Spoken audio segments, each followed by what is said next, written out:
Bienvenidos al último capítulo de Romanos, Romanos 16. Y hoy vamos a comenzar leyendo del capítulo 1, del versículo 1 del capítulo 16. Y esta realmente es la continuación de una despedida que ya se inició en el capítulo 15. Ya Pablo ya empezó a despedirse y ahora vamos a seguir en esa despedida. Y entonces iniciemos. Vamos a leer el versículo 1. Muy bien. Aquí el primer verso. Os recomiendo a nuestra hermana Febe, diaconisa de la iglesia de Cencrea. Aquí vamos a empezar a leer una lista de personas que es bien interesante, pero leamos el Cencrea. Vamos a más o menos queda aquí de donde es Febe. Aquí está Corintio, en esta zona, y aquí está Cencrea. Solo para ubicarlos, Atenas está de este lado y Roma estaría como por este lado, ¿verdad? Más o menos para ir ubicando de dónde es ella. Es una persona muy, muy importante para Pablo. Leamos el versículo 2, que dice: que la recibáis en el Señor de una manera digna de los santos y que la ayudéis en cualquier asunto en que ella necesite de vosotros, porque ella también ha ayudado muchos y aún a mí mismo.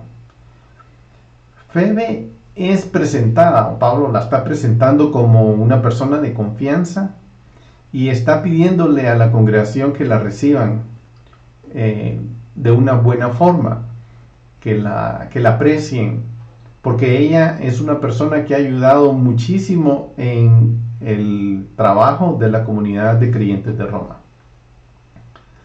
Como les decía, aquí vamos a ver una lista de gente. Las listas de gente normalmente, cuando yo leía la Biblia y no la entendía mucho, la verdad es que para mí era aburrido estar leyendo nombres de personas. Pero descubrí que en el estilo de la Biblia, cuando hay una lista de gente, por ejemplo, en Mateo empieza con una lista de personas de la genealogía de Yeshua, o en la Torah, cuando hay una lista de personas que se está generando en la lectura, siempre hay una razón por qué está esa lista. No es para aburrirnos, sino para darnos una idea de que se va a comenzar un tema o se va a finalizar un tema. En este caso estamos finalizando un tema, pero es de aquí estamos viendo, vamos a ver una estructura que hay detrás de Pablo. O sea, Pablo no está solo. Pablo está acompañado y rodeado de gente que le está ayudando, lo está apoyando, está llevando, cada una de estas personas están empujando, están activamente involucrados con Pablo, empujando el tema de las nuevas que están proclamando del Evangelio.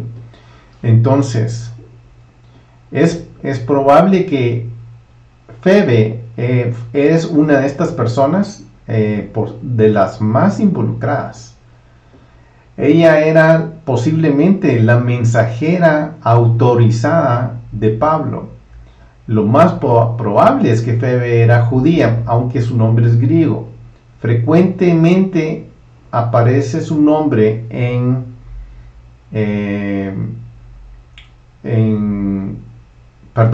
Febe no era judía, por su nombre griego, y es Su nombre aparece frecuentemente en mitologías paganas. Por eso es que ella se cree que no era una persona judía, porque tenía un nombre muy comprometido con idolatría, digamos, de griega. Entonces, lo más seguro es que ella no, si hubiera sido judía y llevar a un nombre griego, no llevaría ese nombre.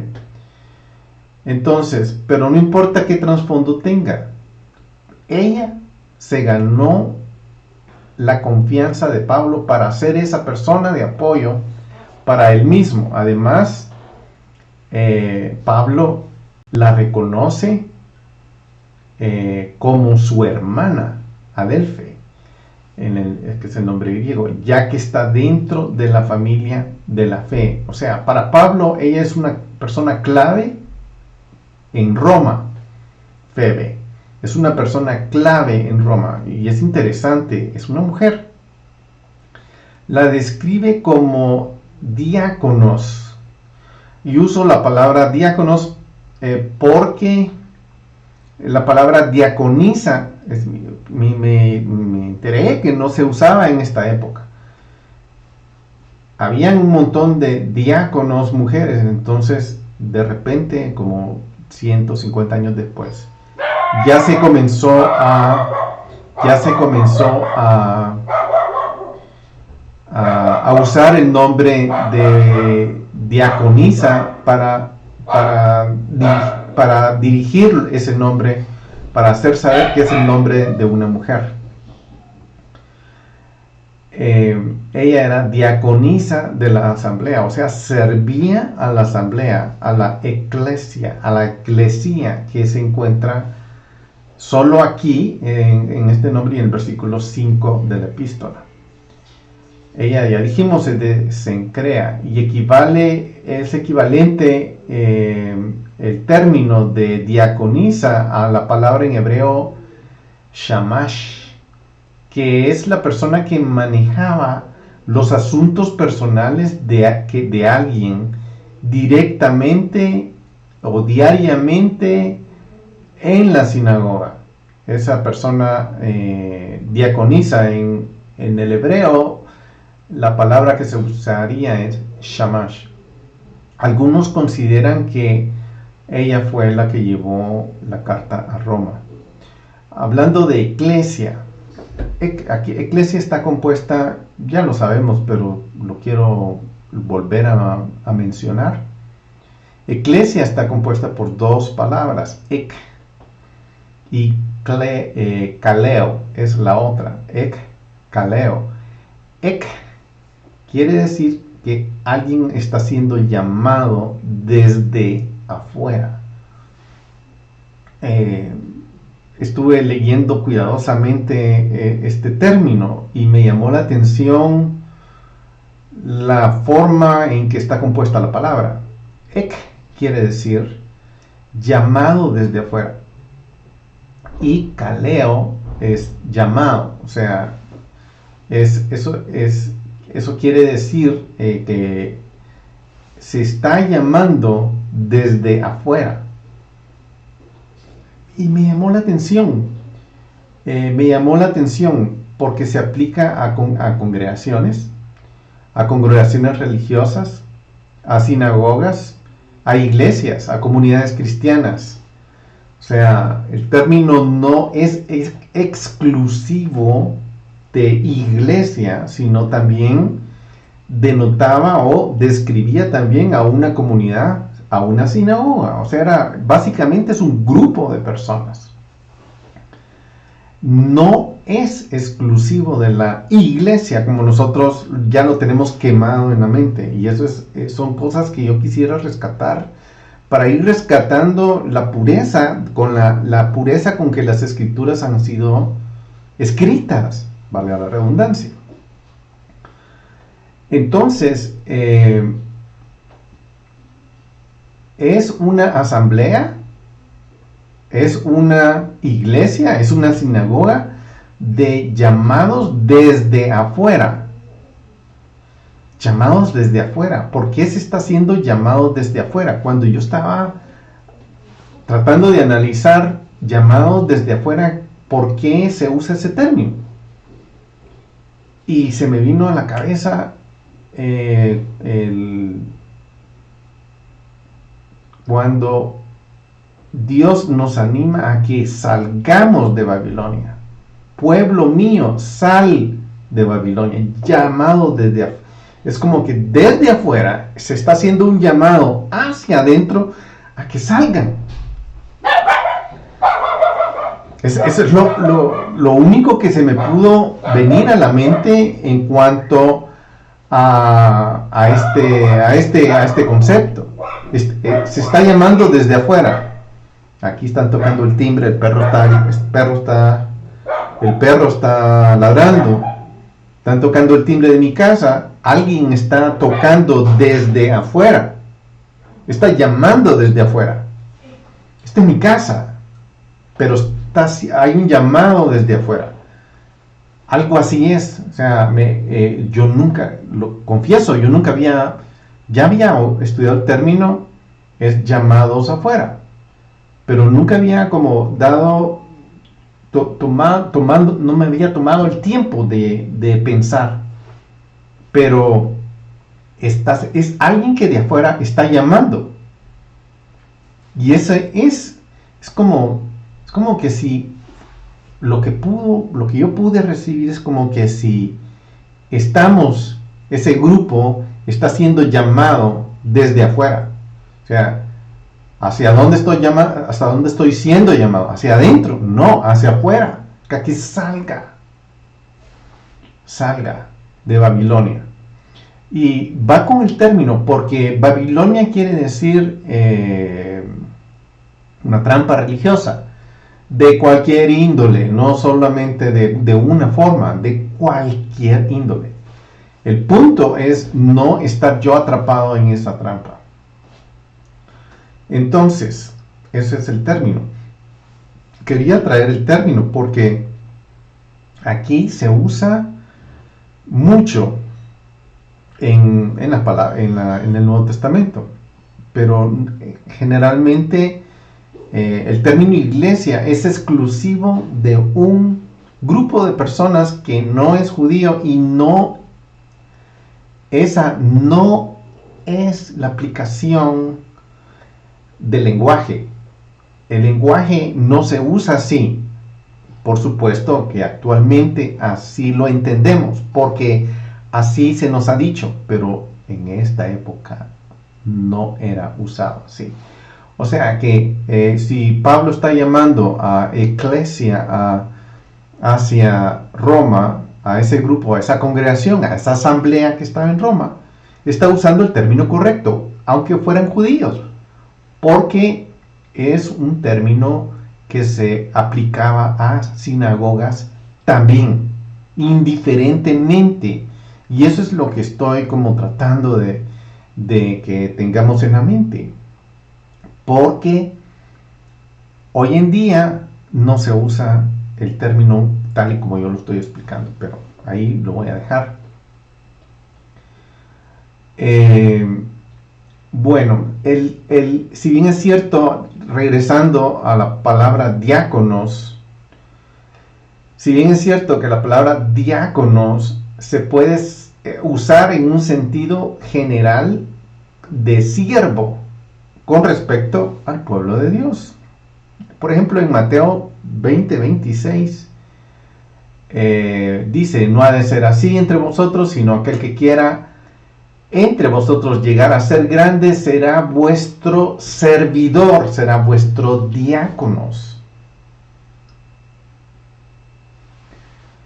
Interesante la aplicación, muy muy bonita la aplicación. O sea, ese es un diácono, no es alguien que va y limpia sillas. Ese no es un diácono, ese es un limpiador de sillas, en el término que yo estoy usando. Está desvirtuado el término. Febe era una persona que manejaba los asuntos personales de Pablo. Era una persona de extrema confianza. Era una persona de total confianza. Y es la primera persona que Pablo lista en el capítulo 16. Y vamos a ver el otro listado, porque a mí me gusta esta lectura de nombres que vamos a tener. Es como que si estuviéramos viendo una película y ya llegamos al final de la película y comienzan los nombres a ir pasando por la pantalla, fulano, mengano, y la lista de nombres de los actores y de los productores y de los lugares donde se filmó, etcétera. Y esto es algo parecido. Es como Pablo está dando una lista a la congregación, a la asamblea de Roma, para que reconozcan a este listado de personas que son las personas que apoyan este ministerio. Estas son las personas que realmente están llevando a cabo toda la obra. Y este es lo que puedo ver en esta lista. Diáconos es Febe, y Mateo 23:11 dice: el mayor de vosotros será vuestro servidor.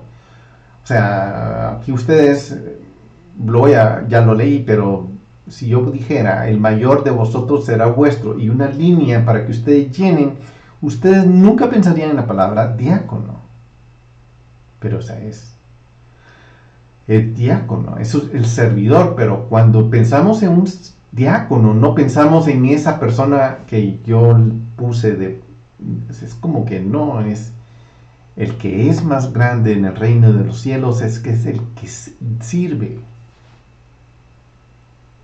Entonces, ese es básicamente el uso de la persona diáconos. Timoteo era uno de ellos, como lo vamos a ver más adelante. Entonces Pablo parece que está usando el término aquí para designar el oficio de servicio que esta persona, Febe, estaba cumpliendo particularmente en su actuación, en su función de la asamblea de Roma, en la congregación. Ella servía en el grupo de la congregación que estaba en Cencrea.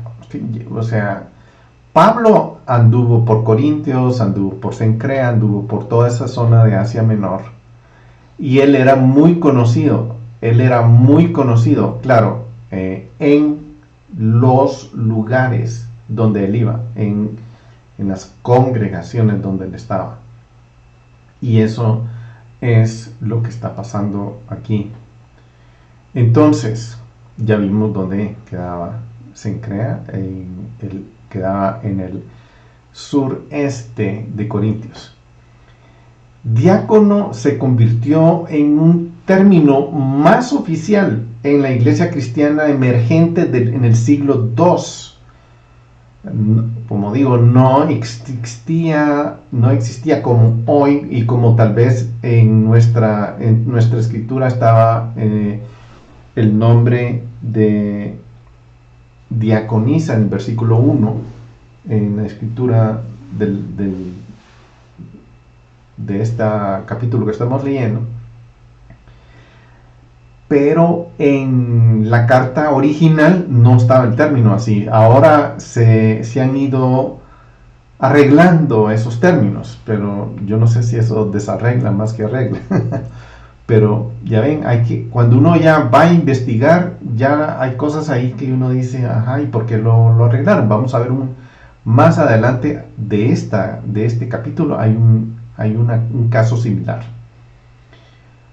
Muy bien, en esa capacidad de diáconos está Timoteo, Pablo incluso, ¿verdad? En Filipenses 1:1 dice: Pablo y Timoteo, siervos de Yeshua HaMashiach, siervos de Cristo, diáconos de Cristo. O sea, Pablo se dice así como un diácono.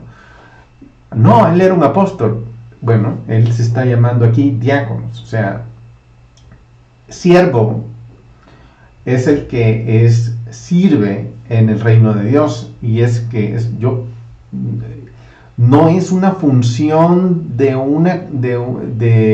bueno, lamentablemente hoy tiene un título en este lado del mundo, un diácono es una persona que funciona muy distinto a lo que nosotros estamos leyendo aquí. En 1 Timoteo 3:8 dice: de la misma manera también los diáconos deben ser dignos de una sola palabra, no dados a mucho vino, ni amantes de ganancias deshonestas. Y también en Timoteo habla de que ellos tienen que ser, los diáconos tienen que ser maridos de una sola mujer y que gobiernen bien su casa, a sus hijos también. O sea, es algo que es una característica que debe suceder en esas personas que funcionan como Febe. Entonces, debemos entender que Pablo está haciendo una introducción específica con Febe, la diácono, no la diaconisa como dice, sí, pero la Biblia dice eso, sí, ya expliqué por qué, es diácono, y es de la comunidad a la que había sido enviado. Mucho tiene que ver también con el lenguaje, las diferentes lenguas que están involucradas en la Biblia, y más aún en el español. Nuestras traducciones también son descritas con otras palabras que posiblemente den ideas que no van con la época, y eso es lo que estoy tratando de rescatar en todo esto. Muy bien.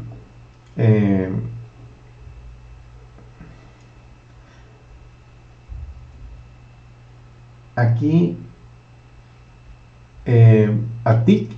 Tíquico, que aparentemente llevó la epístola a los colosenses, eso está en Colosenses 4:7, también se le llamó diácono.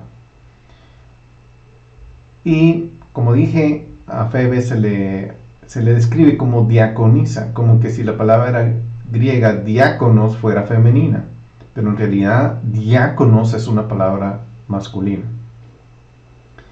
Y se usó tanto para hombres y mujeres. O sea que no es que eran... es un término que se usaba para ambos, pues. O sea, no era algo que funcionaba solamente para un género, ¿verdad? Que hoy en día eso está bien complicado. Muy bien. Más tarde en la Iglesia cristiana se desarrolló este término para denotar específicamente a una diaconisa, para tratar de calificar a una mujer en esa función. Hay muchas razones para creer, por lo tanto, que Febe ocupó un puesto oficial muy importante en la congregación de Cencrea, y que lo hizo sin tener en cuenta el hecho de que ella era mujer. ¿Sí? Pablo ni siquiera lo está considerando como un impedimento. O sea, no, ella no puede ser diácono porque es mujer. No está ni siquiera siendo considerada en esa función. Simplemente yo lo que puedo percibir es que en esta calibre de personas que estamos viendo, el Espíritu de Dios vino sobre esta gente, se manifestó los dones del Espíritu Santo en estas personas, y ellos empezaron a funcionar, y por lo tanto ella es una diácono. Muy bien. Pablo solicita que Febe sea recibida en el Señor de esta manera, como que si él mismo fuera el que está siendo recibido. Y esa mención es más específica, ya que viene de Pablo mismo. Pablo, quien es una figura muy importante Por lo menos nosotros lo vemos como una figura más importante, si no la más importante del Nuevo Testamento, que es la que más ha influenciado hacia nuestro lugar geográfico gentil. Él es una persona que está diciendo, por favor, reciban a Febe. Y en ese tiempo las mujeres frecuentemente eran hechas a un lado en esta cultura, como se podrán imaginar todavía en estas culturas orientales, las mujeres son muy fácilmente hechas a un lado. Y no es el caso aquí de Pablo. Pablo está poniendo a esta mujer casi como punta de lanza en su ministerio. Y eso es importante. Y no es por el hecho de ser mujer, yo diría es por el hecho de que el Espíritu Santo residía en ella y ella estaba funcionando muy bien con los dones que el Espíritu le había dado. Pablo también instruyó a la congregación romana para que la ayudaran en cualquier cosa que ella pudiera necesitar. Por favor, asístanla.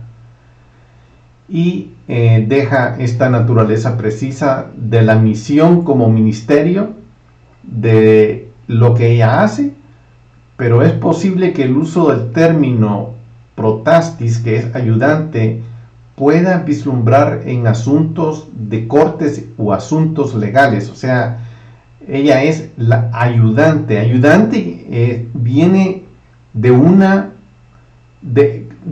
persona que podía haber sido la persona que manejaba los asuntos legales de Pablo en Roma. Y, o sea, era una persona de un calibre muy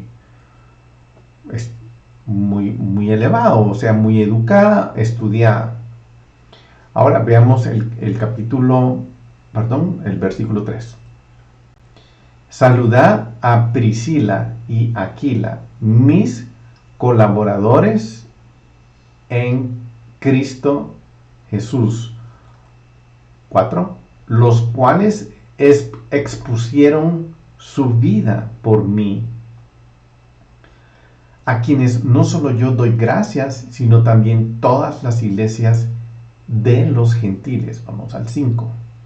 Saludad también a la iglesia que está en su casa.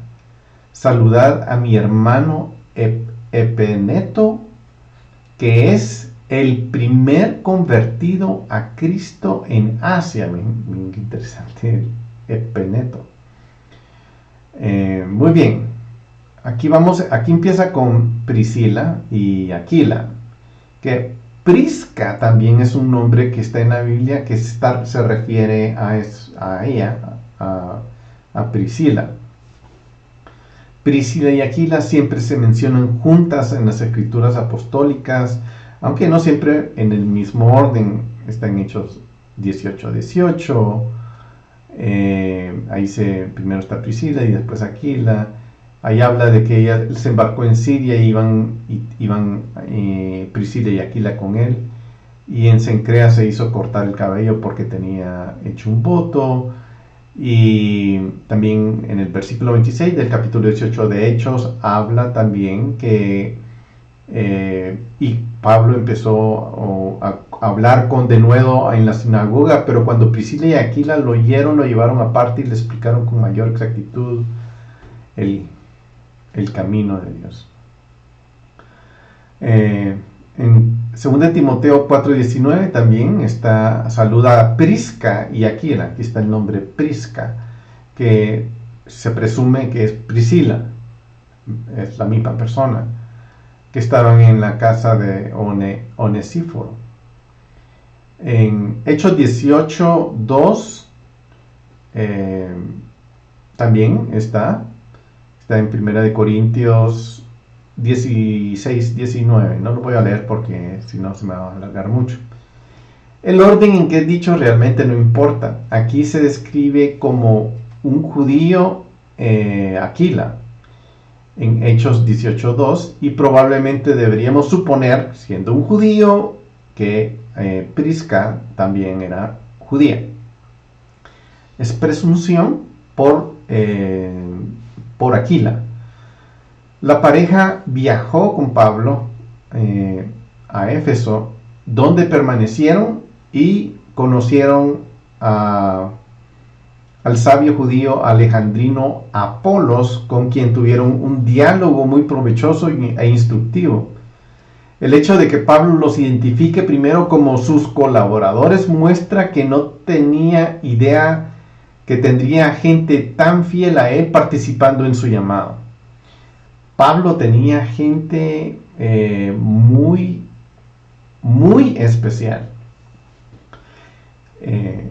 Yo puedo ver cómo, o sea, Pablo tenía gente que, aquí la Priscila, Febe, que el Espíritu de Dios tocaba, y como el Espíritu de Dios los tocaba, obviamente el Espíritu de Dios los dirigía a ser apoyo de Pablo. Y estas son las personas que son el apoyo de Pablo. Aquí estamos viendo la estructura, el recurso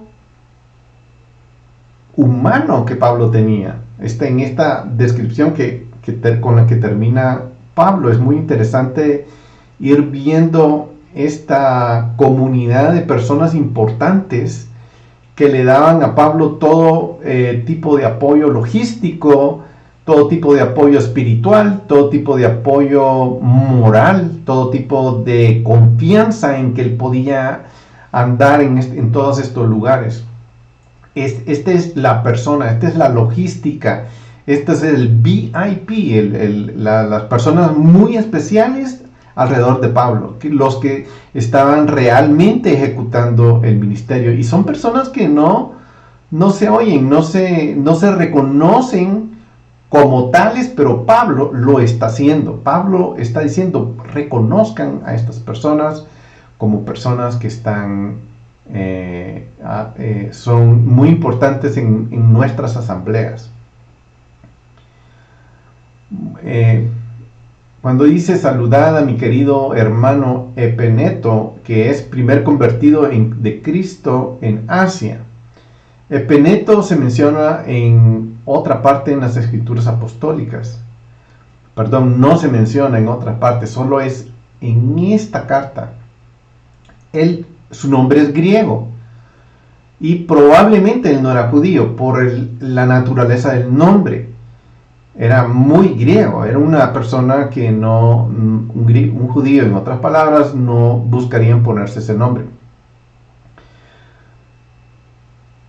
Pablo lo identifica como el primer convertido de Asia. Y aquí es donde el lenguaje nos da un mensaje que no es tan preciso. Veamos cómo dice el original. La palabra traducida como convertir, como convertido en el caso que estamos hablando en este momento, de Epeneto, se usa la palabra convertir en el español.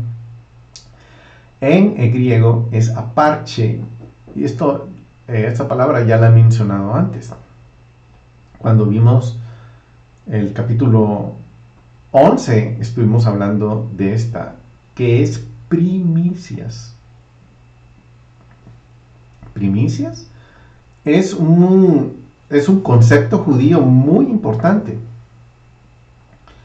En Romanos 8:23 dice, y no solo ella, sino que también nosotros mismos, que tenemos las primicias del Espíritu, aún nosotros mismos gemimos en nuestro interior, aguardando ansiosamente la adopción como hijos y la redención de nuestro cuerpo. En Romanos 11:16 también habla: si la primicia de la masa es santa, también lo es el resto. Aquí está, cuando Pablo está usando el término, imagínense qué distinto, qué diferente a cómo lo leímos. Él es el primer convertido. Ok, es muy distinto a Él es la primicia en Cristo Jesús. Es muy diferente. O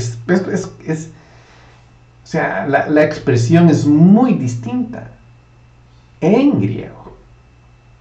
El concepto hebreo es mucho, para los que hemos estudiado acerca de primicias en el Antiguo Testamento, que es muy profundo el tema.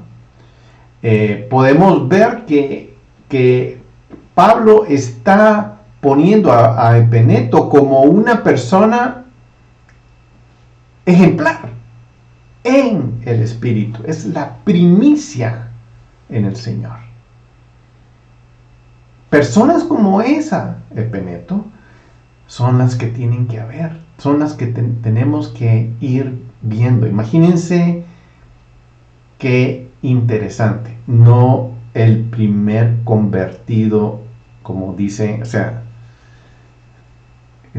cuando uno va leyendo, yo no digo, yo leo esto y no me motiva, no me inspira, no llego a algo, pero aquí cuando voy y veo con un poquito más de profundidad, puedo ver que estamos viendo a un Epeneto que debe ser un gigante espiritual, de la forma en que Pablo está describiendo quién es él.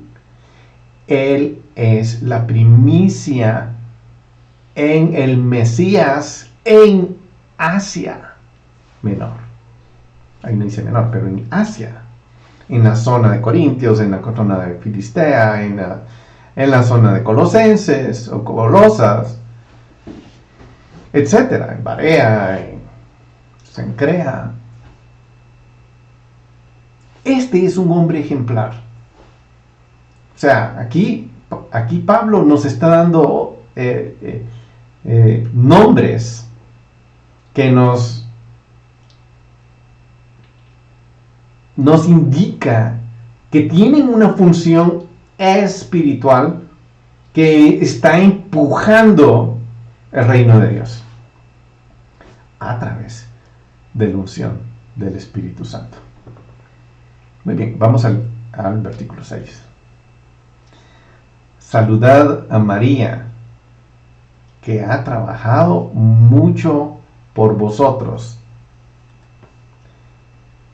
Saludad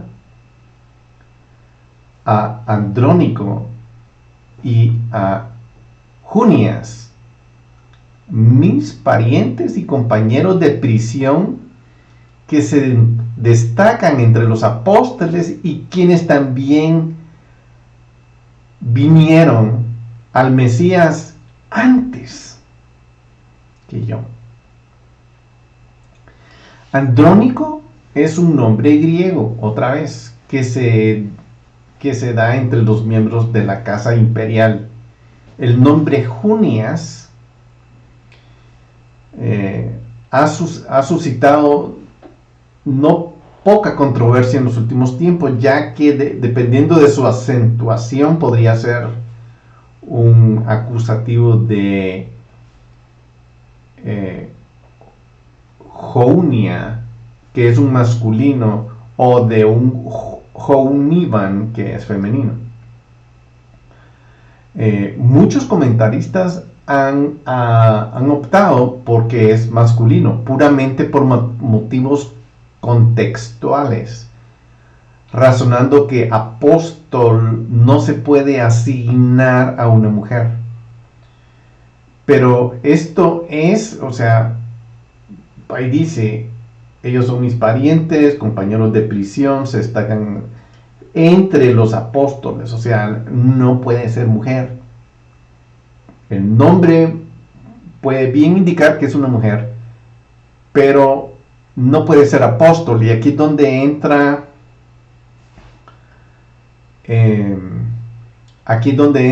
mucho el paradigma religioso a funcionar. Un apóstol es un mensajero, un apóstol es una persona asignada con autoridad. ¿Y quién da esa autoridad? Sino Dios. Dios da la autoridad. Y no estoy aquí como apoyando que haya mujeres apóstoles. No estoy diciendo eso. Simplemente, ¿por qué? Porque yo no reconozco a nadie así. O sea, solo porque alguien se diga a sí mismo, se llame a sí mismo, que es apóstol, no quiere decir que sea apóstol. A mi modo de ver, es mi opinión. Porque yo entiendo que todas estas funciones son de reconocer, no son de aceptar. Simplemente, wow, este hombre funciona, tiene autoridad, hace esto, hace lo otro, es obvio que es y lo que sea que es. Entonces, simplemente está funcionando en los dones, y eso describe eso. Y si es una mujer o hombre, él sabe, ¿verdad? Muy bien. Es cierto que Yeshua es el que da esa autoridad específica de apóstol. Y no solamente se lo da a los 12 apóstoles. Aquí estamos viendo un ejemplo. Estas personas, Andrónico y Junias, mis parientes y compañeros, se destacan entre los apóstoles, y quienes también vinieron a Cristo antes que yo. O sea, Él está poniendo a estas personas en una silla muy alta. Y les aseguro que esa silla que Pablo está poniendo, esa función que Pablo está describiendo de estas personas, no es muy obvia para muchos.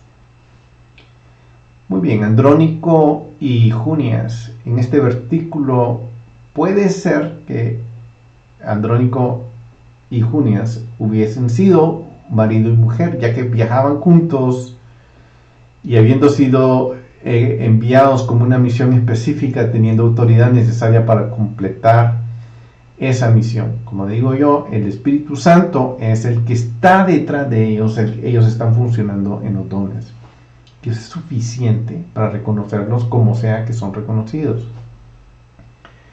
En este caso, puede ser que sea una pareja. O sea, simplemente yo estoy diciendo, no nos cerremos a la idea.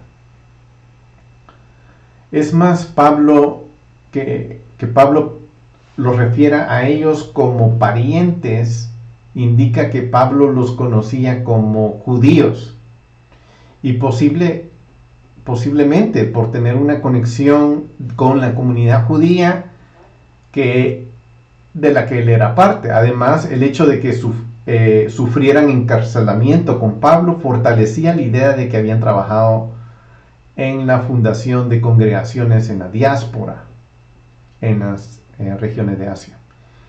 Algunos, para evitar interpretaciones de que Junia fuese tomada como femenina, como una apóstol, han traducido la frase, han cambiado la frase porque no conviene a nuestro entorno, que son, por ejemplo, ponen en sus traducciones, son sobresalientes ante los ojos de los apóstoles. Por supuesto, están torciendo las escrituras. O sea, primero se están dando cuenta de que puede ser una mujer, y no hay que, o sea, es religiosamente incorrecto estar haciendo esas declaraciones. El hecho de que Pablo no solo debería incluir a una mujer, según el punto de vista anterior, entre apóstoles, sino que en la realidad la describiera junto con Andrónico como sobresaliente entre ellos, entre los apóstoles, es una evidencia significativa. Y igualmente la importancia que le está dando en el inicio a Febe, a Prisca, a María, a Trifanea, a Trifosa, a Persis, a la madre de Rufus, a Julia, a la hermana de Nereus. Muchas mujeres en la lista. Entonces puede haber una falsedad de la noción generalizada y obstinadamente persistente de que Pablo tenía poca estima o visión muy baja de las mujeres, que ese no era el caso. Y algo a lo que la iglesia en conjunto aún no ha prestado suficiente atención. Obviamente yo no estoy siendo defensor de que se nombre apóstol o cualquier otro tipo de función a una mujer. Yo no creo que se debe hacer. Para mí, para mi forma de verlo, no se debe nombrar a nadie. El que nombra es Dios. Nosotros tenemos que reconocer las funciones, punto. Si hay alguien que viene y sana, es una persona que tiene el don de sanidad. Será hombre, que bien, y si es mujer, amén. También. O sea, no es el que escoge quién es Dios. No es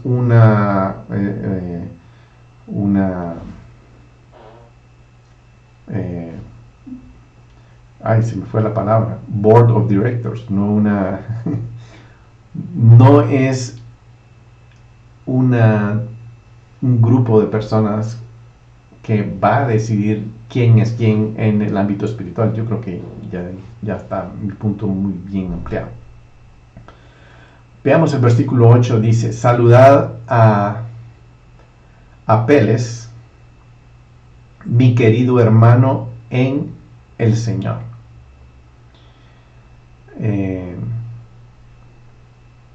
Apeles es un nombre común de un esclavo, y se ha encontrado que ellos venían mucho del Imperio Romano, de la casa imperial. Apeles es un nombre que viene de ese tipo de personas.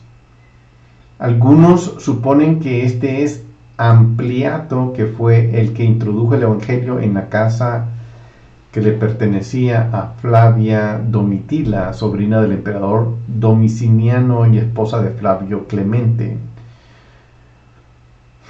Borré la referencia, pero estos son comentarios que pueden venir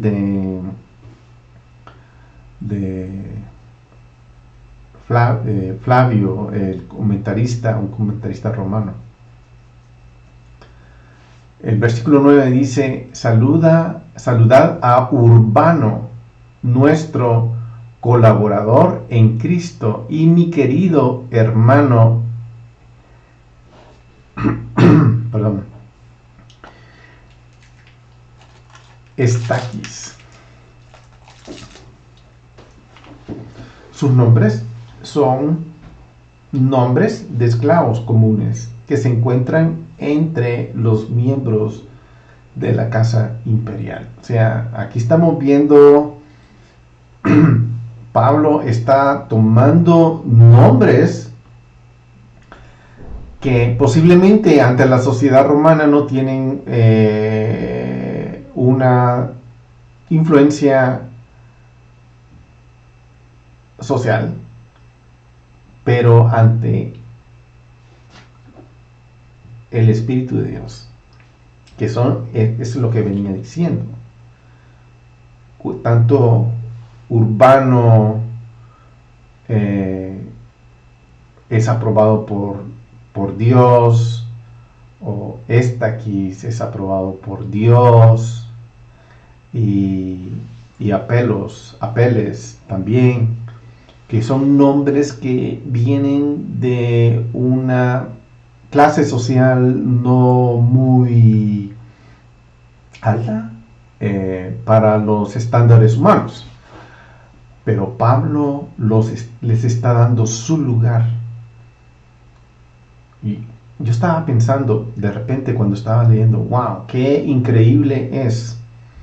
Qué increíble que el nombre de alguien esté escrito en la Biblia, simplemente que sea mencionado. Algunos de aquí han sido mencionados solamente una vez. Pero qué honor que estén mencionados. Pablo está tomándose el tiempo de que esta gente que tienen un don espiritual alto, un reconocimiento de Dios, estén funcionando en ese calibre. Qué belleza. Y créanme, a lo mejor ellos ni se dieron cuenta. Y somos nosotros los que nos estamos dando cuenta. Muy bien, saludad a Apeles, el aprobado en Cristo. Wow. Y saludad a los de la casa de Aristóbulo. Apeles es un nombre griego muy conocido y fue llevado por mucha gente. Un pintor en el siglo IV antes de Cristo llevaba ese nombre. O sea, un nombre reconocido. O sea, no es como decir Urbano, ¿verdad? El hecho de que sea designado aprobado puede indicar que había soportado sufrimientos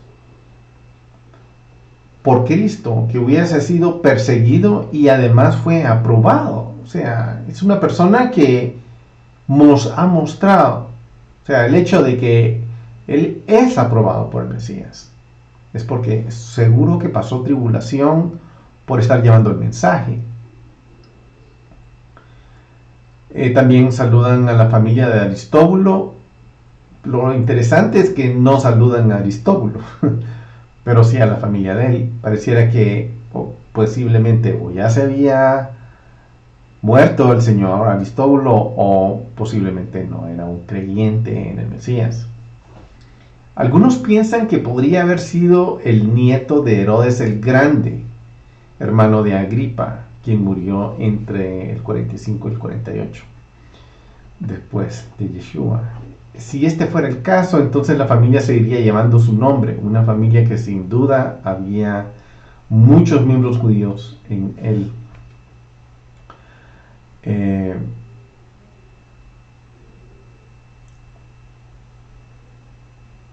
Este sería el caso de Herodium, que es el pariente de Pablo. Dice, saluda a Herodium, mi pariente, saludad a los de la casa de Narciso, que son del Señor. Esta teoría puede verse reforzada en la mención de Herodión, muy probablemente un miembro de la familia de Herodes. Pablo no solo se refiere a sus parientes judíos, identificándose a sí mismo también como un judío, miembro del movimiento. También saluda a los de la familia de Narciso. Hay comentarios que indican que este Narciso era el notario que había sido rescatado del emperador Claudio y que cuya riqueza era proverbial. Pablo saluda a los de la casa que eran creyentes. O sea, aquí hay gente que contribuyó con él y que tenía dones impresionantes. El 12 dice, saludad a Tirifena y a Trifosa, obreras del Señor. Saludad a la querida hermana Pérsida, que ha trabajado mucho en el Señor. Aquí está saludando a 3 mujeres y las está elogiando, que son buenas trabajadoras en el Señor, que son amadas en la obra y son reconocidas por lo que hacen. Algunos dicen, un comentario me pareció interesante, que Trifena y Trifosa, cuando se usa así los nombres, que posiblemente eran gemelas. Muy interesante, me llamó la atención el comentario. En el versículo 13 dice, saludad a Rufo, escogido en el Señor, también a su madre y mía. Esta mención es muy interesante, que salude a Rufo, escogido en el Señor. Es lo que estaba hablando. Aquí no es que hubo una reunión y bueno, escojamos quién va a ser el diácono y escojamos, sí, veamos, no, Dios es el Señor el que lo escogió por su función, por sus frutos.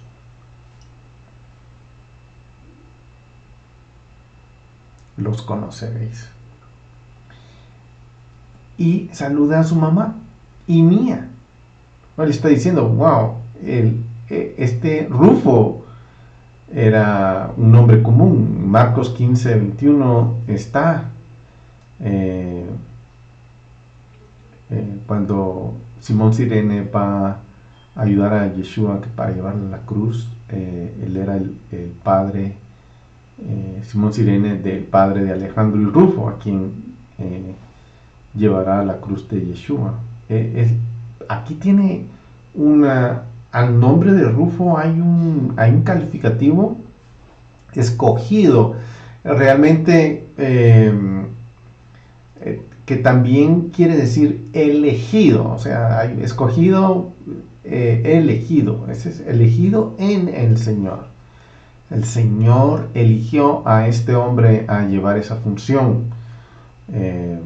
Interesante que aquí es el Espíritu de Dios operando en estas personas. O sea, es obvio que son personas, una lista de gente que ha sido escogida por Dios y están activamente operando, y Pablo simplemente nos está mencionando este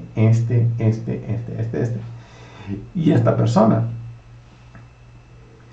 El que diga que es que se refiere a la mamá de Rufo como mía, comunica la idea de que había una relación muy cercana entre Pablo y Rufo. Su mamá es mi mamá, la mamá de Rufo me trataba como a su hijo. Ella era una persona muy, muy, muy allegada a mí. Muy bien, saludad en el 14 a Síncrito, Flegonte, a Hermes, a Patroas, a Hermas y a los hermanos con ellos. Los nombres de estos 5 personajes que están mencionados aquí sugieren probablemente que eran esclavos liberados, o sea, que habían conseguido su libertad. Orígenes trató de vincular Hermes con el autor del Pastor de Hermes, que es una obra cristiana canónica, no canónica, pero que es famosa, y Orígenes trata de hacer ese vínculo. O sea, nuevamente, estas personas tienen alto rango espiritual, no es simplemente una listita de personas, sino son personas que sí tienen un alto rango espiritual, como los está mencionando Pablo. También saludad a Filólogo y a Julia, a Nereo y a su hermana, a Olimpas y todos los santos que están con ellos. Filólogo está vinculado con Julia, puede ser que ya sea su esposa o su hermana. También es un nombre esclavo, un nombre de esclavo común, o sea, es un nombre romano de esclavo común. Olimpas, por supuesto, es griego. Aparentemente hubo una congregación que se reunió en la casa de estas familias. Si bien no se puede decir mucho con certeza más acerca de esta lista, los nombres, aparte de señalar que la mayoría no era judía, lo cual nos da una idea muy interesante de de la composición de esta congregación, hay que ver que Pablo era conocido. Esta lista deja ver que Pablo era muy, muy respetado y muy conocido en la zona. Entonces hay un afecto, se percibe este afecto que no es un afecto casual, y lejos de ser percibido Pablo como un erudito distante, del cual a menudo así se percibe, podemos ver que el corazón de él está muy ligado y está ardientemente, abraza a cada una de estas personas. Su corazón está con ellos. Pablo fue constructor, fue el arquitecto de muchas comunidades, y él está muy, muy compenetrado con todos ellos. El 16 dice: saludaos los unos a los otros con un beso santo. Todas las iglesias de Cristo os saludan. Aquí hay una exhortación a sus lectores, donde les pide que los salude unos a otros que se congregan en la adoración de Dios, de Hashem, de Jehová. Y esta misma amonestación se encuentra en otras cartas, en 1 Corintios, 2 Corintios, en Tesalonicenses. Habla de lo mismo, de saludarlos con un beso santo. Ese beso es como un saludo muy, muy, muy personal. En el mundo occidental es otra cosa. No se puede percibir de cualquier forma, pero aquí es un saludo muy personal, de mucho afecto, de mucho respeto, de mucha afinación entre las personas. El hecho de que sea designado ese beso como santo significa que es una señal de pertenencia entre la comunidad que es llamada santa, en la comunidad apartada para Jehová. Este saludo expresa una solidaridad profunda, corporativa, entre los seguidores de Yeshua, que Pablo está aquí diciendo. Todas las iglesias, todas las asambleas del Mesías, todas las congregaciones del Mesías os saludan. Esta es la única vez en la escritura apostólica donde se usa la frase asambleas del Mesías, asambleas de Cristo, congregaciones del Mesías. Es la única descripción que se hace a un grupo de personas directamente del Mesías.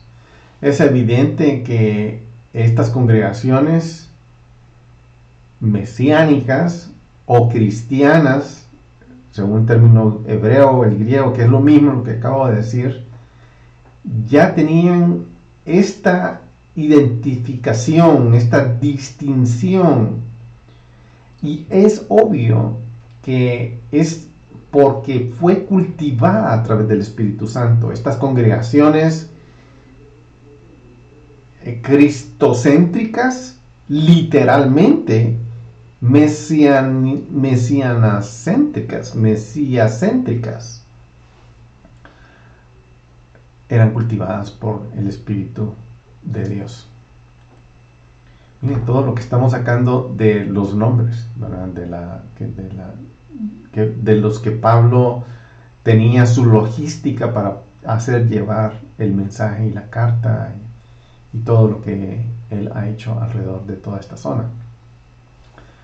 Muy bien, yo os ruego, hermanos, aquí cambia un poquito la tónica de cómo venimos leyendo, pero veámoslo. Y os ruego, hermanos, que vigiléis.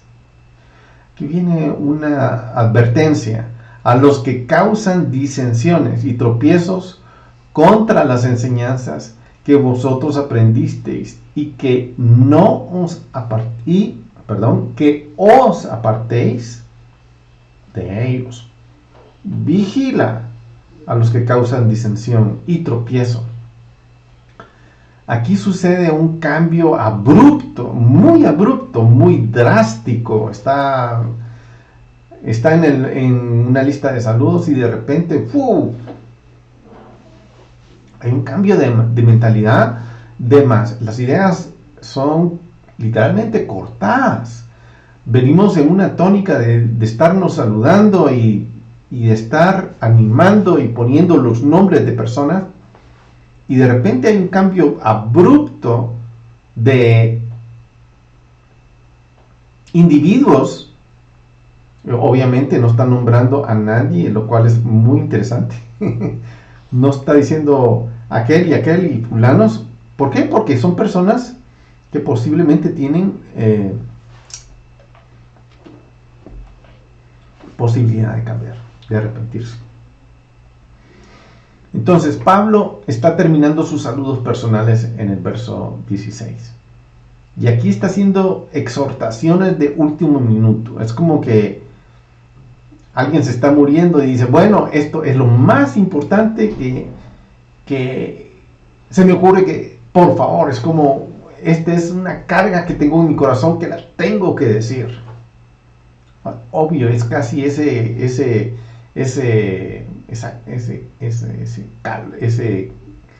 calentura que tiene adentro, esa carga que lleva en su corazón de último minuto. Entonces, de su corazón está saltando este problema que quiere mencionar en este último momento. Y él está usando os ruego. Os ruego es la palabrita que él está usando. Os ruego, hermanos. Que en el en el griego es parakalo. Os insto, os animo, os pido, os ruego. Veamos el calibre que lleva esto. O sea, es para que tengamos una idea de otros lugares donde se usa este lenguaje. Romanos 12:1, por consiguiente, hermanos, os ruego por la misericordia de Dios que presentéis vuestros cuerpos como sacrificio vivo y santo, aceptable a Dios, que es vuestro culto racional.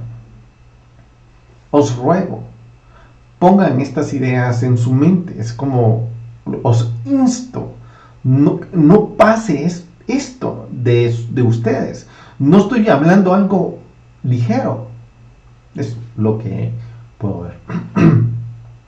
En el 12:8 también dice, el que exhorta, el de exhortación, el que dirige con liberalidad, está describiendo los dones del Espíritu, el que dirige con diligencia, el que muestra misericordia con alegría. O sea, este que exhorta es el que está dando esta exhortación, para la palabra hebrea, para aquel.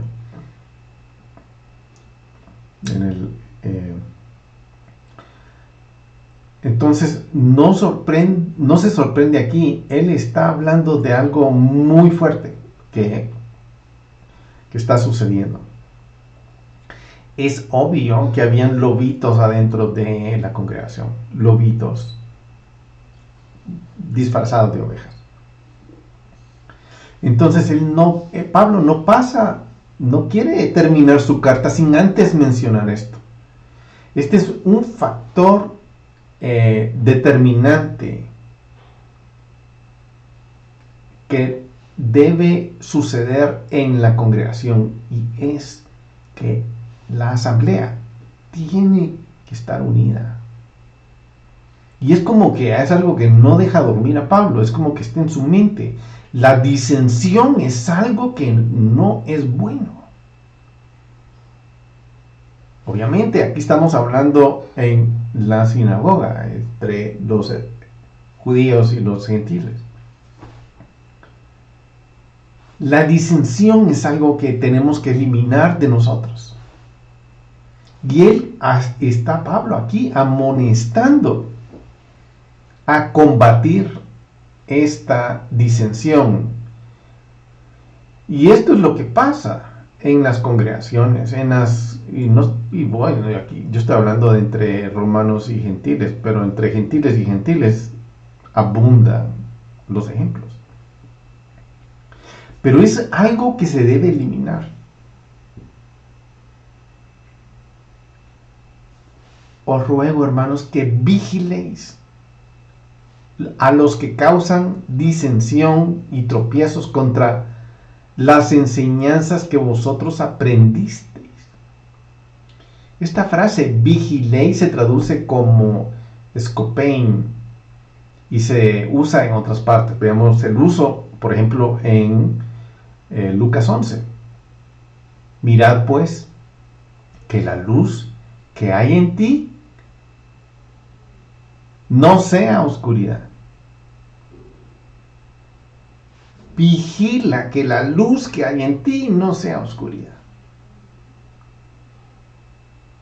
Según de Corintios 4:18 dice, al no poner vuestra vista en las cosas que se ven, sino en las que no se ven, porque las cosas que se ven son temporales, pero las que no se ven son eternas. Vigila en no poner las cosas en la vista en las cosas que se ven.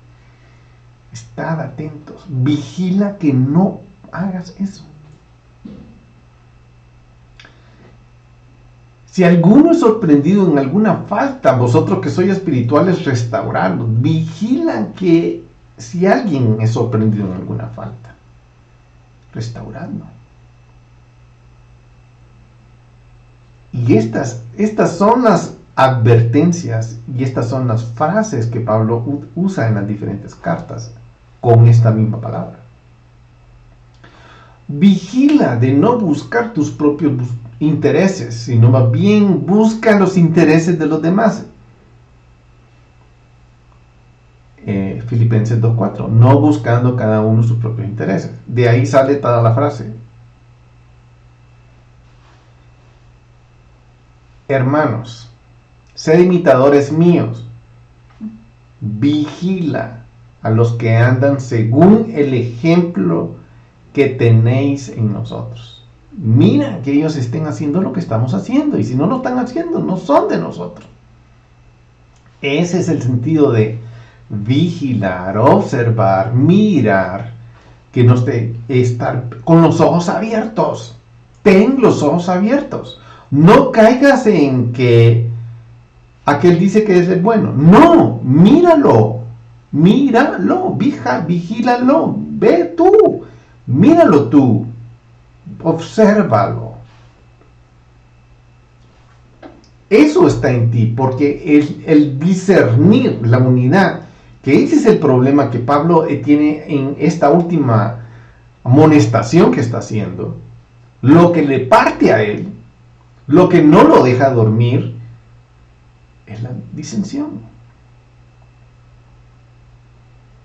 Y es que todos tenemos que poner un ojo en eso. Entonces, ¿cómo uno divide? Pues tomando partes. Con fulano y mengano. No.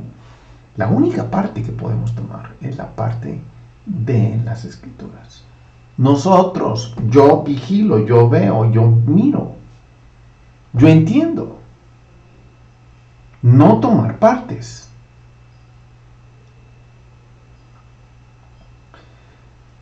Estos, en el contexto de que se debe vigilar, que causan división, hay que evitarlos, no tener contactos con ellos. Sin duda es una analogía como un poco de levadura leuda toda la masa. deben ser vigilados. Otra palabra que aplica es marcados, vigilados, marcados, puestos los ojos ahí, a los que causan disensión y división. Tropiezo. Disensión se traduce del griego dicotaxia y se encuentra solo aquí y en Gálatas 5:20, donde está mencionando esos pecaditos: idolatría, hechicería, enemistades, pleitos, celos, enojos, rivalidades, disensiones, sectarismo, que obviamente son las funciones de las huestes de tinieblas. También tropiezo se traduce de escándalo, que de ahí viene la palabra escándalo, ofensa, de donde viene también esta palabra que conocemos, escándalo. Aquellos que hace que alguien tropiece o son obstáculos. Y la disensión, los tropiezos. Esta es la última oportunidad. Ya estoy a punto de colgar la carta. Y, por favor, esto. Es interesante notar que Pablo no había enseñado nunca en la sinagoga romana. Y está apelando a que no se alejen. Y aquí viene la parte muy interesante. Aquí está Pablo, desde afuera, haciendo una amonestación a una congregación a la que nunca ha estado, en la que les está diciendo y está apelando con todo corazón a que no se alejen de las enseñanzas que recibieron directamente en la sinagoga.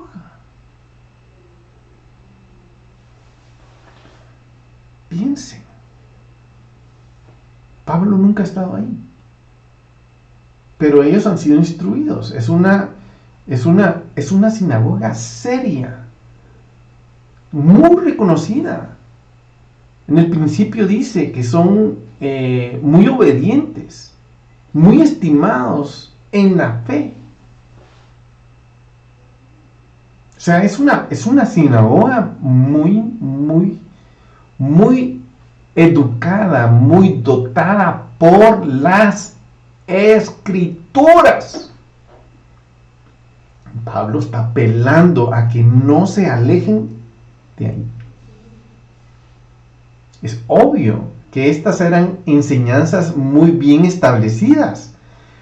Ellos eran famosos por eso. Y muy probablemente eran doctrinas muy centradas. Y eran doctrinas centradas en la palabra, donde se describía al Mesías. Y posiblemente habían disputas cristológicas que estuvieran comenzando a brotar ahí. Y eso pudo haber sido una razón de división. El tiempo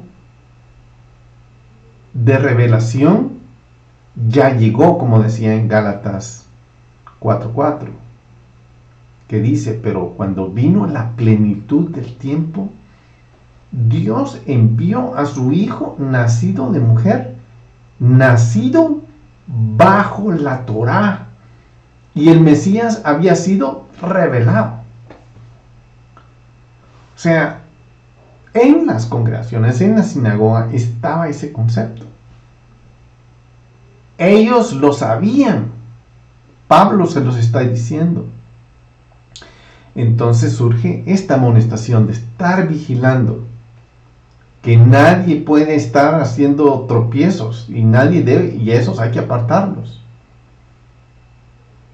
sugiriendo que Yeshua no es el Mesías, era un problema. Porque había sido Yeshua,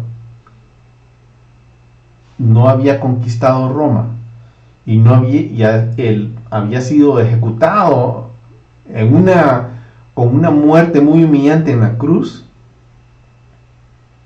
Esto posiblemente no les caía bien a algunos lobitos que habían ahí, como en todos lados. Y es probable que algunos individuos se aferraran tenazmente a las distintas tradiciones, y eso era lo que estaba causando división. Entonces, estas divisiones entre judíos y gentiles dentro de la asamblea, la comunidad, la eclesia, continuaron siendo un problema a medida que las comunidades judías estaban buscando entender y comprender al Mesías. El criterio de Pablo para identificar a los que deben evitarse son aquellos que se negaron a aceptar las enseñanzas que han aprendido. O sea, están negando las escrituras.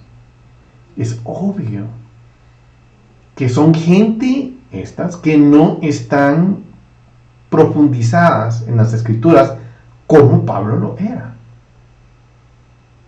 Cuando los miembros no estaban dispuestos a someterse a las enseñanzas apostólicas o a la halajá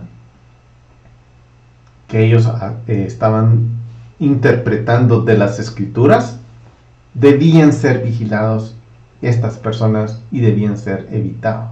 Esa era una marca inevitable, la división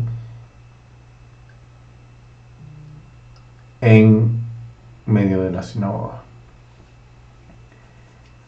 Yeshua era motivo de división. El mismo Dios decía: no penséis que vine a traer paz a la tierra. No vine a traer paz, sino espada.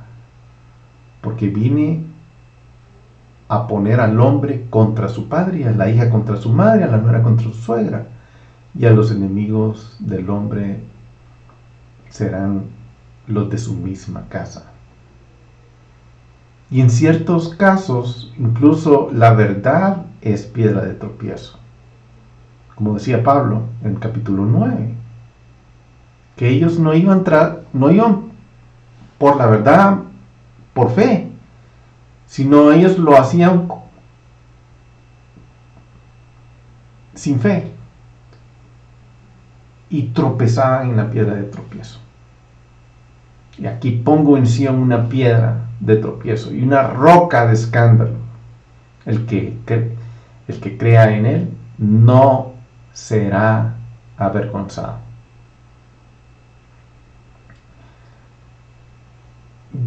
Bienaventurado es el que no se escandaliza de mí, decía Yeshua en Lucas 7. Y esa es la exhortación: apartados de ellos.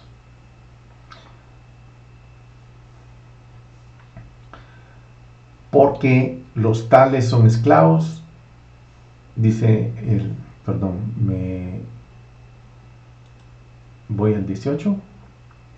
Porque los tales son esclavos, no de Cristo nuestro Señor.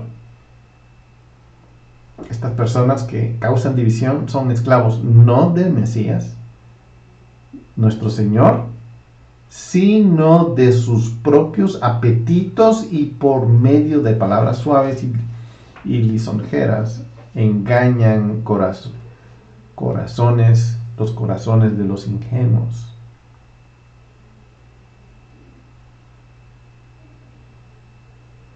Ellos buscan hacer lo que ellos quieren, buscan sus propios intereses, aparentan ser mansos y son lobos. Son los que causan disensión y tropiezo. Son los que no están fundados en las enseñanzas que han sido enseñadas en la sinagoga. son esclavos de sus propios apetitos y no del Mesías. Sus agendas son ocultas, con sus propios egos manejan todo, cubiertos con tinieblas, alejados de la revelación del Mesías. Si tuvieran al Mesías, estarían bajo el espíritu de humildad. Se involucran y por medio de palabras suaves, lisonjeras, engañan los corazones ingenuos. Aquellos que causan divisiones, muy a menudo los hacen con un discurso hipócrita que suena muy bonito, pero engañan los corazones ingenuos.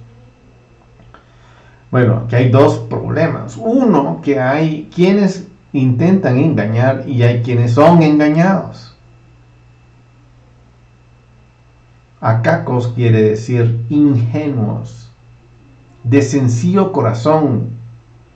No son conscientes de los peligros que se encuentran, son puras ovejitas que a menudo son engañadas por aquellos que parecen ser cariñosos y amistosos. Le dicen a los ingenuos lo que quieren escuchar y como no han aprendido la lección, no conocen las escrituras como las tienen que conocer, entonces son fáciles de engañar. Pablo los identifica a ellos. Este es el campo de batalla real. Y ese campo de batalla de estas personas ingenuas que no conocen la palabra está en la mente. Me llama la atención porque actualmente me parece que es el campo de batalla que nosotros en este tiempo también estamos teniendo.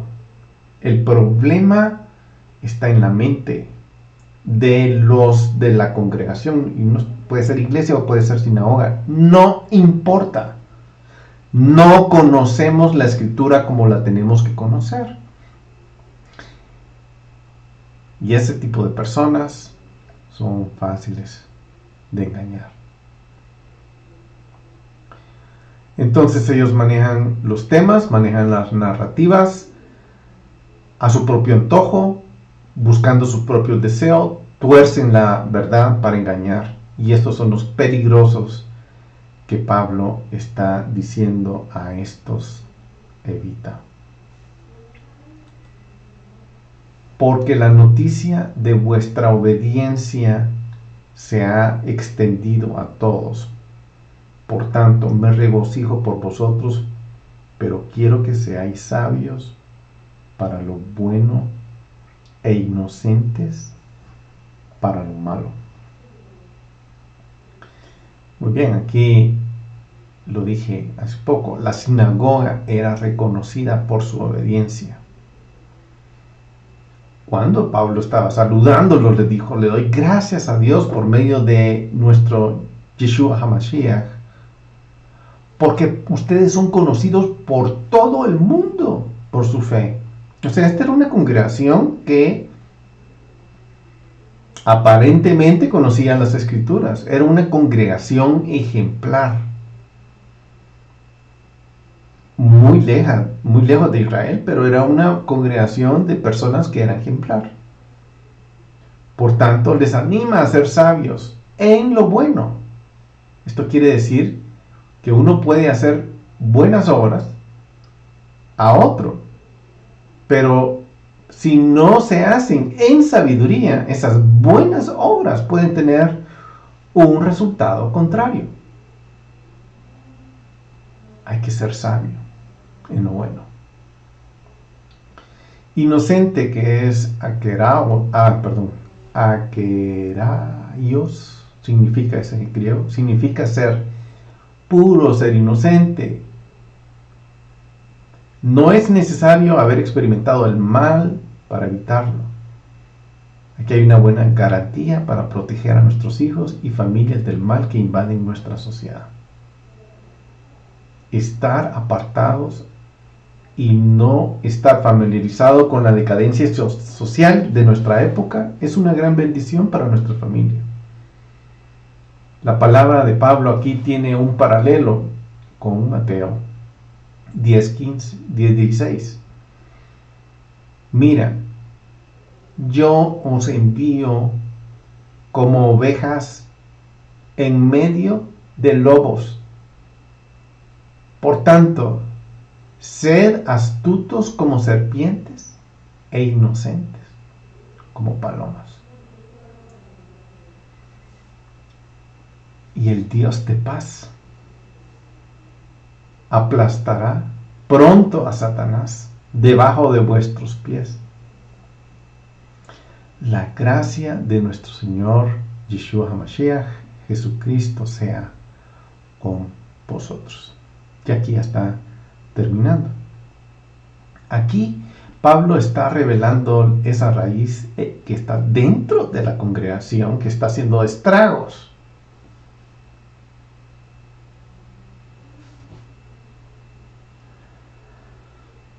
Puede que se refiera a los que causan división, pero también es muy probable que se esté refiriendo a la batalla final del Mesías, como lo dice Génesis 3:15, que él va a aplastar a Satanás bajo sus pies. Y eso es algo que es muy interesante, porque eso es algo que va a suceder y puede suceder en nuestro tiempo. La gracia de nuestro Señor Yeshua HaMashiach, Jesucristo, sea con vosotros. Es una forma en la que Él se despide en distintas cartas: Corintios, Tesalónica, Gálatas, Galacia, también a Filemón. 21 dice: Timoteo, mi colaborador, os saluda. También Lucio, Jasón y Sosípater, mis parientes. En algunas versiones de los textos occidentales, la frase se ha agregado: y todas las asambleas del Mesías. Todas las iglesias del Mesías. Esto se añade en el versículo 21. Esto explica por el hecho en que aparentemente algunos escribas que hicieron estas traducciones, que es más ordenado. O sea, aquí es donde se ve el peligro del tira y encoge de las escrituras. Timoteo significa el que honra a Dios o honrado por Dios. Sin duda, él había ganado ese título de colaborador. Era un título de muy alta estima. Pablo escribe, por supuesto, Timoteo es mencionado en muchas partes de la Escritura. Hechos, particularmente. Lucio puede ser una referencia a Lucas, cuyo nombre se escribe Loukas, Lucio, quien era compañero del viaje de Pablo. En Hechos 16 dice: cuando tuvo la visión, enseguida procuramos ir a Macedonia, persuadidos de que Dios nos había llamado para anunciarles el Evangelio. Se piensa que Lucios o Lucas era gentil y que no podría ser pariente de Pablo, pero no es seguro si Lucas fuera judío o no. Entonces, mis parientes podría referirse a los dos últimos de la lista. Jasón se menciona en Hechos 17, que fue el anfitrión de Pablo en su primera visita a Tesalónica. El nombre es una forma abreviada de Yeshua, Jasón, o Joshua. Interesante. Sosípater es muy probable que fuera Sópater de Barea, que está mencionado en Hechos 20. Total, estas son personas de alto calibre, no son personas de bajo rango espiritual, como decía. Y aquí viene un personaje muy interesante. Yo, Tercio, que escribo esta carta, os saludo en el Señor. Aquí hay una evidencia directa de que esta persona que tengo aquí es Tercio, no Pablo, que es el secretario que escribió la carta. Y aquí está, es la evidencia directa de que fue Tercio el que escribió la carta, el que pudo haber escrito con mano alzada o abreviando y después haber reescrito toda la carta. Después viene Gayo, hospedador mío, y de toda la iglesia os saluda. Erasto, el tesorero de la ciudad, os saluda, hermano, y el hermano Cuarto. Gayo se menciona varias veces, 1 Corintios 1:14. El nombre Erasto se ha descubierto en un adoquín de mármol en Corintios que dice: Erasto, comisionado de obras públicas, puso este pavimento por su cuenta. Y la inscripción data del siglo I. Es probable que sea este Erasto que está hablando. Sin embargo, es muy interesante que alguien de la posición tan alta en una gran ciudad como Corinto sea nombrado entre los creyentes. Esto muestra que desde una etapa temprana el Evangelio llegó a todos los sectores de la sociedad. Este nombre Cuarto o Quartum solo es mencionado aquí, pero como digo, wow, qué honor que Pablo lo mencione a él o a cualquiera, o sea, no está mencionando gente de bajo rango. La gracia de nuestro Señor Yeshua sea con todos vosotros. Este versículo 24 se encuentra en el Textus Receptus. Esta es una sección que se cree que fue mencionada o agregada a las escrituras por Erasmo en 1516 a 1633 y que no se encuentra en los primeros manuscritos y que es una clara adición posterior a la carta. O sea, se sabe que los manuscritos que se han encontrado antes no tenían esta última sección. Y es apropiado hablarlo, considerarlo. Lo interesante es que aquí, cuando leemos los próximos versículos, vamos a ver como que es alguien más. O la idea cambia. Bien. Y aquel que es poderoso para afirmaros conforme a mi evangelio y a la predicación de Jesucristo, según la revelación del ministerio que ha sido mantenido en secreto durante los siglos sin fin, pero que ahora ha sido manifestado por las escrituras de los profetas conforme al mandamiento del Dios eterno, se ha dado a conocer a todas las naciones para guiarlas a la obediencia de la fe al único y sabio Dios por medio de Jesucristo, sea la gloria para siempre. Este es el final del libro de Romanos y los estudiosos dicen que está plagado con dificultades textuales. Hay un cambio de estilo y mentalidad en esta última parte. Y este es el final del libro de Romanos. Espero que lo hayan disfrutado tanto como yo lo disfruté. Aquí hay una lista muy especial. Pablo está describiendo a todos sus colaboradores, a sus brazos derechos, a sus músculos espirituales que lo rodeaban, todo su recurso espiritual humano, el Espíritu de Dios, posaba y reposaba alrededor de toda esta gente que lo estaba apoyando. Y al final nos muestra esta última carga que él tiene de los lobos que están dentro, que están causando división, y particularmente se está llevando a las personas que no tienen raíz fuerte en las escrituras. Les bendigo y agradezco mucho su atención. Quiero mencionar que mucho de lo que he estudiado lo saqué de Torah Resources de Tim Hay, David Stern de la Biblia. Me fue el nombre de la Biblia.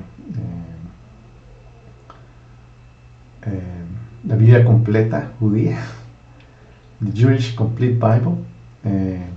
Yashanet.com tiene un estudio muy lindo de Romanos, y otras fuentes. He usado la Biblia ampliada,Eix, que es muy interesante esa Biblia.